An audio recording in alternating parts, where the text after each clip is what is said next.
सोलापूर कृषी उत्पन्न बाजार समितीमध्ये गेल्या काही दिवसांपासून कांद्याची आवक मोठ्या प्रमाणात वाढली आहे. यामुळे कांद्याचे भाव गडगडले आहेत. सोलापुरातील मुख्य रस्त्यांवर कांदा विकणाऱ्या एका व्यापाऱ्याने सांगितले की सध्याला लोकल कांद्याला भाव मिळत नाही, तर फुरसुंगी कांद्याला थोडा भाव मिळत आहे. कांद्याचे दर 1 रुपयांपासून 15 रुपये किलोपर्यंत बदलत असल्याचे त्यांनी स्पष्ट केले. दरम्यान शहरात अनेक ठिकाणी व्यापारी 50 किलोचे एक पोते कांदा 200 रुपयांमध्ये विकताना दिसत आहेत. कांद्याच्या भावातील अस्थिरतेमुळे विक्रेत्यांमध्ये चिंतेचे वातावरण पसरले असून आगामी काळात भाव किती स्थिर राहतील याकडे सर्वांचे लक्ष लागले आहे. बाजार समितीमध्ये कांद्याची आवक किती आहे यावर्षी? तर बाजार समितीमध्ये आजची आवक आहे 300 गाडी, 300 ते 320 पर्यंत आहे.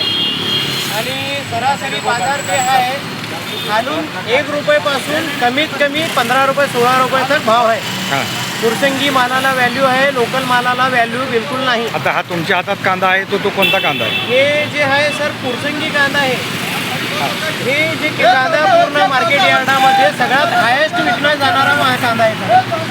फुरसंगीला व्हॅल्यू आहे सर, लोकल मालाला. आता तुम्ही रिटेलमध्ये जर 6 रुपयाला विकायला लागलात तर हा ते कसं आहे सर माहीत आहे का? होलसेलमध्ये काय रेट आला आहे? होलसेलमध्ये बघा सर, ते आम्ही जे विकत आहे ते 3 रुपये किलो आहे, 6 रुपये किलो पडायला आहे सर. 300ला पाकिट बसायला आहे ते. आणि खरेदी काय भाव आहे? खरेदी काय नाही सर, त्याच्यामध्ये आम्हाला फक्त पाकिटला 30 रुपये ते 40 रुपये विक्रीवर आम्ही ते विकायला आणलेलं आहे. कमीत कमी 5 रुपये किलो रेट आहे त्याचा. आम्हाला प्रति किलो 1 रुपये भेटत आहे त्याच्या पाठीमागे. ओके.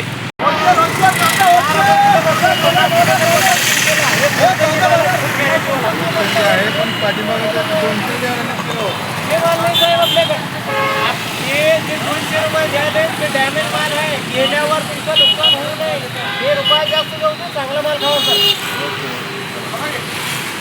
काय करतो आता काय कळलं नाही.